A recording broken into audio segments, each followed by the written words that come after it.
Hello students. अब आपके लिए एक बहुत ही बढ़िया स्कीम आई है। जिन बच्चों का नाइन्थ में पिछले साल नाइन्थ में अगर उन वो रह गए हैं किसी कारणवश, और या फिर उससे पहले 2 साल से वो नाइन्थ में हैं, या फिर वो किसी कारण 8वीं क्लास के बाद नाइन्थ क्लास नहीं कर पाए, 8वीं में पास हो गए थे और 1 साल तक नाइन्थ नहीं पढ़ पाए, बीच में नाइन्थ क्लास उनकी रह गई, तो वो सीधा 10वीं में एडमिशन ले सकते हैं। NIOS जिसको बोलते हैं हम, ओपन स्कूल प्रोजेक्ट, तो उसके तहत वो 10वीं क्लास में एडमिशन ले सकते हैं अपने स्कूल से कॉन्टैक्ट करके। जिस स्कूल से उन्होंने 8वीं पास की थी लास्ट, और उसके बाद उन्होंने नाइन्थ में 1 साल नाइन्थ नहीं की, नहीं जा पाए, या वो नाइन्थ में फ़ेल हो गए, किसी रह गए नाइन्थ में किसी वजह से, या 2 साल से नाइन्थ क्लास में ही रह रहे हैं जबकि उनको 10th पास में आ जाना चाहिए था, तो वो अब इस ओपन जो चांस मिला है उनको ओपन स्कूल NIOS का, उसके थ्रू 10वीं क्लास में सीधा एडमिशन ले सकते हैं, जिसकी डेट 20 अगस्त लिखी है। लेकिन आप उसको जल्दी ही जाके अपने स्कूल से कॉन्टैक्ट करके भर सकते हैं फॉर्म को। और उस फॉर्म में आपको क्या क्या डिटेल देनी है, क्या उनमें फ़ायदा है, कौन कौन से बच्चे पहले उसको भर सकते हैं। वो बच्चे जो नाइन्थ क्लास में थे और वो उनका रिज़ल्ट फेल, मतलब रह गए किसी कारण, वो नाइन्थ में ही रह गए, या 2 साल से नाइन्थ में रह रहे हैं, या 10th में भी जो बच्चे हैं, 10th में अभी रिज़ल्ट आने वाला है CBSE का, उसमें कोई बच्चा बाई चांस रह जाता है, पेपर में कम मार्क्स आए इस वजह से रह गया, वो 10th नहीं पास कर पाया, तो वो भी 10th में एडमिशन ले सकता है ओपन स्कूल में। कौन कौन से बच्चे जो नाइन्थ में हैं, 2 साल से नाइन्थ में रह रहे हैं किसी कारण से, या नाइन्थ में इसी साल पिछले साल रह गए हैं, 1 साल उन्होंने नाइन्थ कर लिया है, नाइन्थ में 1 साल से पढ़ रहे थे और नाइन्थ नहीं पास कर पाए, अभी 10th में नहीं आ पाए। और या फिर वो बच्चे जो 8वीं 7वीं कभी पास, जैसे 8वीं पास कर गए थे, 8वीं पास किए उनको 1 साल हो गया और 1 साल तक वो 8वीं पास की, 1 साल हो गया और वो नाइन्थ में एडमिशन नहीं ले पाए या पढ़ाई नहीं कर पाए, वो सीधा 10th में एडमिशन ले सकते हैं इसके थ्रू। और दूसरा, कुछ ऐसी 7th पास मतलब 8th पास बच्चे इस तरह से ले सकते हैं एडमिशन। उनको स्कूल गाइड करेगा। पहले उनको बाहर इधर उधर जाना पड़ता था, ओपन के लिए देखते थे, लेकिन अब जिस स्कूल से उन्होंने लास्ट क्लास पास की है, चाहे 9th पास की है, चाहे 8th पास की है, चाहे उन्होंने 10th में इस बार रिज़ल्ट में वो क्लियर नहीं कर पाए 10th, तो वो बच्चे सीधा अब 10th का फॉर्म भर सकते हैं। उनके लिए बहुत बेनिफिशियल है ये, जिसकी लास्ट डेट इसमें लिखी हुई है 20 अगस्त, लेकिन आप जल्दी से जल्दी कर लें उसको, तो आपके लिए अच्छा एक मौका मिल जाएगा आपको।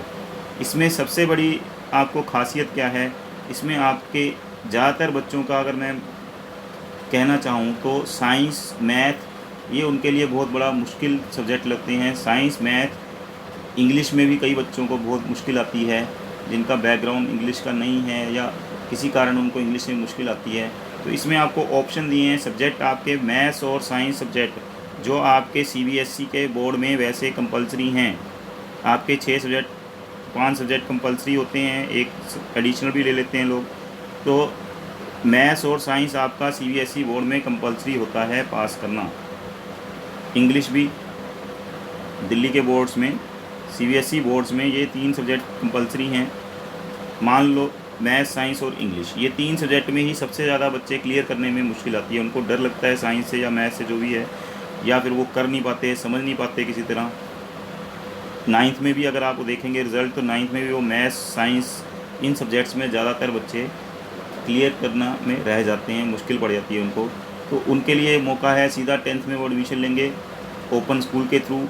कंडीशन ये है कि उन्होंने 1 साल 9th में पढ़े हों, या 2 साल 9th में पढ़े हों, या 8th क्लास पास कर ली हो और उसके बाद वो 9th में नहीं गए, 1 साल उनको हो गया और 9th में किसी कारण नहीं जा पाए, वो महामारी में वो कहीं बाहर चले गए, गाँव में थे, 9th क्लास अटेंड नहीं कर पाए और 9th में ही रह गए, तो वो 10th में सीधा एडमिशन इस ओपन स्कूल के थ्रू ले सकते हैं। और उनके लिए भी मौका है जो साइंस और मैथ्स में रीअसेसमेंट पेपर देने के बाद भी नहीं पास कर पाए, इसको नहीं क्लियर कर पाए, तो वो सीधा 10th में एडमिशन ले सकते हैं। और इसमें उनको साइंस मैथ्स नहीं पढ़ना पड़ेगा, उसकी बजाय उनको ये 3 लैंग्वेज मतलब भाषा होती हैं, जिसमें से कोई दो ले सकते हैं। हिंदी, अगर इंग्लिश मुश्किल लगती है तो हिंदी और संस्कृत दो भाषाएं ले सकते हैं। इनका उनको एग्ज़ाम देना होगा। सोशल साइंस एसएसटी ये ज़रूरी है। ये फिर इन चॉइस में ये 4 चॉइस दी हैं, इनमें से वो कोई 2 सब्जेक्ट उनको लेने हैं। 2 भी ले सकते हैं, 3 भी ले सकते हैं, एडिशनल ले सकते हैं, लेकिन 2 कंपलसरी उनको लेने हैं, कोई भी 2। होम साइंस बहुत अच्छा सब्जेक्ट, इजी सब्जेक्ट। पेंटिंग कर सकते हैं जिनको ड्राइंग आती है और साइंस में नहीं पास हो पा रहे तो अपनी ड्राइंग के स्किल का इस्तेमाल करें। डाटा एंट्री ऑपरेशन मतलब कंप्यूटर से रिलेटेड, वो भी प्रैक्टिकल भी है उसमें। एक साइंस एंड टेक्नोलॉजी का होता है। अगर आप साइंस छोड़ना ही चाह रहे हो तो इसको आप छोड़ सकते हो। आप होम साइंस ले सकते हो और कंप्यूटर ले सकते हो। होम साइंस पेंटिंग कंप्यूटर, इन 3 में से कोई 2, चारों में से कोई 2 लेने हैं कंपलसरी। और अगर एक एक्स्ट्रा लेना है तो 3 भी ले सकते हो उनमें से। सोशल साइंस ज़रूरी लेना है और इन 3 में से 2 लेने हैं। अगर आपको इंग्लिश मुश्किल लगती है और इंग्लिश नहीं आप 10th में करना चाह रहे तो इंग्लिश छोड़ के आप हिंदी संस्कृत ले सकते हो। तो ये आपके लिए बहुत आसान हो जाएगा। अब इसमें क्या है, एक और इसमें स्कीम आई है बहुत बढ़िया बच्चों के लिए। दो बच्चे 10th में कंपार्टमेंट आ गई किसी सब्जेक्ट में, या 10th में रह गए किसी 2-3 सब्जेक्ट में, तो वो क्या कर सकते हैं, जो बोर्ड का उनका रिज़ल्ट आया है सीबीएसई का, उसमें से कोई 2 सब्जेक्ट वो वाले ले जा सकते हैं जिसमें वो पास हो गए हैं। फिर उनको सिर्फ 3 सब्जेक्ट के पेपर लेने होंगे, 3 सब्जेक्ट के पेपर देने होंगे। फॉर एग्ज़ाम्पल, अगर उन्होंने यहाँ पर आपके सामने, अगर बच्चा साइंस और मैथ्स में रह गया तो छोड़ ही दिया उसने। अगर वो हिंदी में पास हो चुका है, सोशल साइंस में पास हो चुका है, तो उसको सिर्फ पेपर किसका देना है। अगर उसके पास इंग्लिश था, इंग्लिश और इनमें से कोई सब्जेक्ट, होम साइंस, जो भी वो चूज़ करेगा, 3 सब्जेक्ट देने हैं।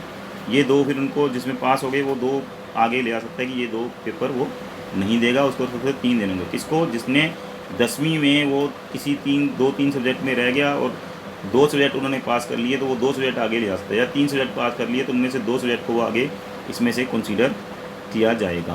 तो ये आप समझ गए होंगे उनके लिए जिनका अभी 10वीं में रिज़ल्ट आने वाला है, जो पिछले साल 10वीं में थे लेकिन किसी कारणों वो अभी भी 10वीं में 1-2 सब्जेक्ट में रह गए या 3 सब्जेक्ट में रह गए, तो वो जो 2 सब्जेक्ट उन्होंने पास किए हैं वो 2 सब्जेक्ट वो अपने पास में गिन सकते हैं, उनके नंबर लग जाएंगे वही वाले, और बाकी 3 सब्जेक्ट का उनको पेपर देना है सिर्फ जिनमें वो रहे हैं। रजिस्ट्रेंट, इसकी फ़ीस वगैरह जो है आपको जैसे सीबीएसई की फ़ीस भी बोर्ड की भरनी होती है, इसी तरह इसकी भी फ़ीस है। इसके लिए आपको एग्जांपल दी हुई है। आपके 5 सब्जेक्ट हैं तो 250 रुपये पर सब्जेक्ट के हिसाब से 1250 रुपये आपके सब्जेक्ट के बन जाते हैं पूरे। उसमें प्रैक्टिकल वाले 2 सब्जेक्ट कंपलसरी हैं जो आपको नीचे दिखाए गए थे, अभी आपको दोबारा दिखाए थे हैं, तो 120 रुपये एक उसके आपके एक प्रैक्टिकल सब्जेक्ट के लगते हैं। प्रैक्टिकल के तो 1250 हो गए आपके ये, प्लस 120 के हिसाब से 2 प्रैक्टिकल सब्जेक्ट आपको लेने हैं इनमें से कोई भी, तो 240 वो, तो ये हो गए 1490, 1500 रुपये करीब ये हो गया। प्लस इसमें आपको अगर एडिशनल सब्जेक्ट लेना है कि आपको लगता है कि आप एक और सब्जेक्ट लेना चाहते हो, नीचे वाले जो 4 सब्जेक्ट आपको दिखाए गए थे, दोबारा आप देख सकते हैं पीछे जाके, तो उसके 720 रुपये आपको एक्स्ट्रा देने पड़ेंगे। तो 1500 प्लस 720, 1490 प्लस 720 के अराउंड अगर लगाएं हम, तो ये बनता है 2220 बनता है। 10 रुपये वहाँ से हमने बढ़ाए तो 2210 ये बनता है। तो इस तरह से वो फ़ीस आप कैलकुलेट कर सकते हो, जो फ़ीस आपको इसके साथ जमा करनी होगी अपने स्कूल में रजिस्ट्रेशन के टाइम, ठीक है। और अगर किसी बच्चे ने, जैसे 10th वाले बच्चे हैं, अपने 2 सब्जेक्ट वो लेना चाह रहा है जिसमें वो पास हो गया था, वो 2 सब्जेक्ट वो नहीं देना चाह रहा पेपर उनका, तो उसको 250 180 रुपये उन सब्जेक्ट्स के 2 सब्जेक्ट के देने होंगे जिनके नंबर उनके वही वाले काउंट हो जाएंगे जो उसके अभी 10th क्लास में आए थे। इसमें बहुत पूरा मदद करेगी गवर्नमेंट। क्लासें ली जाएंगी, स्टडी सेंटर बनेंगे, इसमें अच्छी तरह क्लास देंगे टीचर्स अलग थोड़े थोड़े बच्चों को बैठा के, और उसमें साथ में नोट्स भी दिए जाएंगे जिनमें कोई पैसा नहीं लिया जाएगा, उनसे मटेरियल पूरा बन के आएगा, स्टडी मटेरियल, किताबें, उनसे कोई पैसा नहीं लिया जाएगा उस चीज़ का।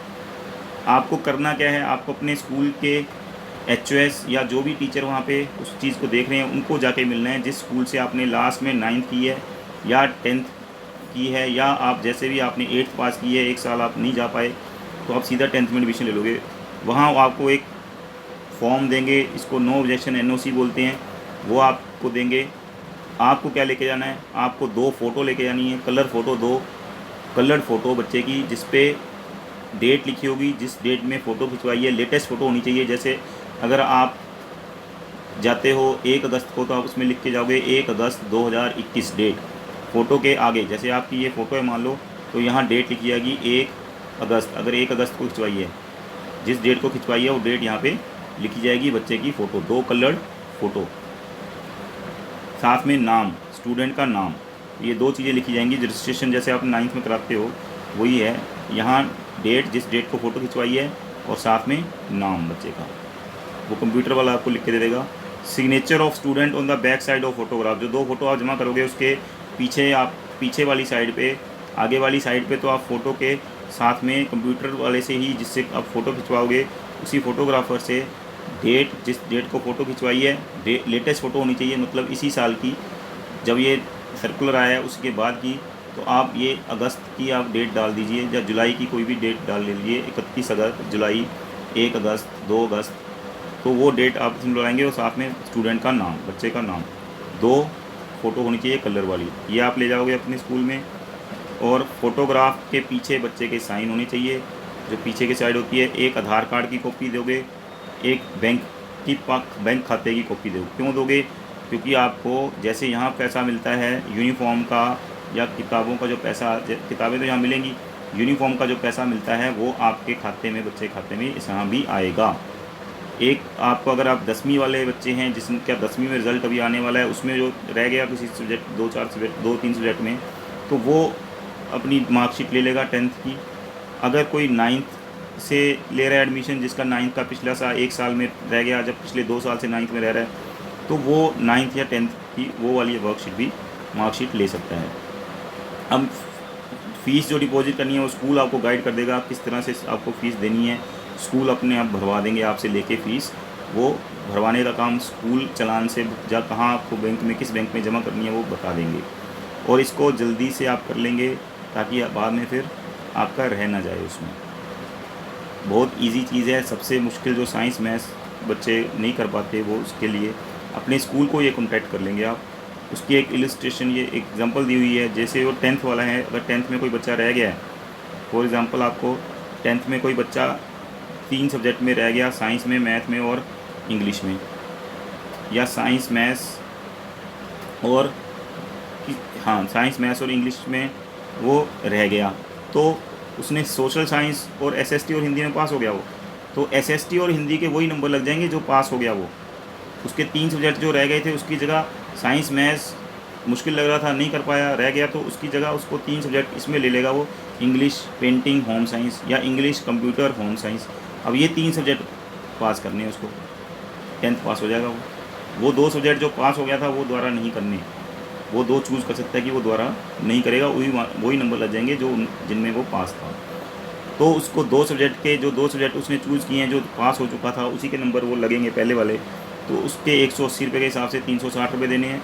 जो 3 सब्जेक्ट वो अभी पास करेगा, जैसे आप उनको मैथ साइंस जो उसने छोड़ने थे, उनकी जगह ये इंग्लिश पेंटिंग और होम साइंस ले सकता है, या संस्कृत पेंटिंग और होम साइंस भी ले सकता है। तो 250 रुपये पर सब्जेक्ट के हिसाब से 750 रुपये वो। और प्रैक्टिकल एग्ज़ाम, प्रैक्टिकल में होता है 2 सब्जेक्ट में प्रैक्टिकल वाले मिनिमम होंगे, 120 के हिसाब से 240 वो। टोटल फ़ीस सिर्फ 1350 रुपये उसको पे करनी है, जिससे वो आगे 10th में 3 सब्जेक्ट दे के मैथ साइंस को छोड़ के पास हो सकता है। आगे है कोई जिसने सीधा 9th थे, 6 सब्जेक्ट उसने सीधे लिए, 6 जरूरी नहीं है, 5 ही लेने हैं वैसे। अगर उसने एक एक्स्ट्रा ले लिया सब्जेक्ट कि मेरे को ये भी देना है, तो 6 सब्जेक्ट उसने ले लिए। कौन से? हिंदी इंग्लिश, हिंदी इंग्लिश की जगह हिंदी संस्कृत भी ले सकता है, इंग्लिश संस्कृत भी ले सकता है वो। सोशल साइंस कंपलसरी है। साइंस टेक्नोलॉजी उसने ले लिया, नहीं लेना तो ना ले। होम साइंस ले ले, पेंटिंग, कंप्यूटर, ये 6 सब्जेक्ट ले लिए, तो उसको मैक्सिमम फ़ीस 2580 रुपये है, जो 6 सब्जेक्ट की है। उसमें से एक सब्जेक्ट कर हम हटा दें, जो एक्स्ट्रा सब्जेक्ट लिया उसने, 720 रुपये निकल जाएंगे इसमें से। अगर आप 720 रुपये निकालते हैं और 1860 रुपये बनते हैं। और जबकि सीबीएसई की फ़ीस भी 2000 के आसपास है, जो बोर्ड में फ़ीस देते हैं बच्चे, सीधा उनको ये। और यूनिफॉर्म के पैसे ज़रूर मिलेंगे, आधार नंबर और खाता नंबर इसीलिए उसको जमा करना है। ये काम क्या करना है, ये सारा स्कूल का काम है कि कैसे वो वेबसाइट पे जाएंगे, कैसे उसमें आपकी बच्चे की आईडी, आपको जो फॉर्म लेके देंगे वो भरना है और फ़ीस जमा करनी है। ये बाकी सब स्कूल के लिए है कि कैसे कैसे उसको करना है।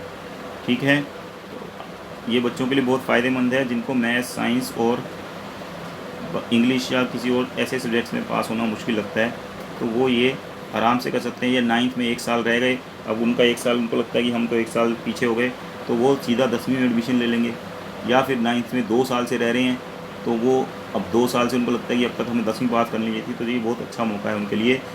क्यों पास नहीं हो पा रहे थे, कुछ मुश्किल लगते थे सब्जेक्ट उनको, साइंस, मैथ्स, इंग्लिश जैसे, तो उनको छोड़ के भी वो पास हो सकते हैं। या फिर अभी वो कोरोना की वजह से या किसी वजह से वो 10वीं में कुछ पेपरों में रह गए इस साल, तो वो भी उनके लिए बहुत बढ़िया चांस है। जहाँ 8वीं पास कर गए थे, वो 2 साल पहले कर गए थे, 1 साल पहले कर गए थे, लेकिन दोबारा वो स्कूल नहीं आ पाए किसी वजह से, तो अब वो सीधा 10वीं में ये फॉर्म भर सकते हैं। और अगर कोई मुश्किल सब्जेक्ट जो उनको लगते हैं उनको छोड़ के भी वो पास हो सकते हैं, अगर मैथ साइंस को छोड़ के वो पास होना चाहें।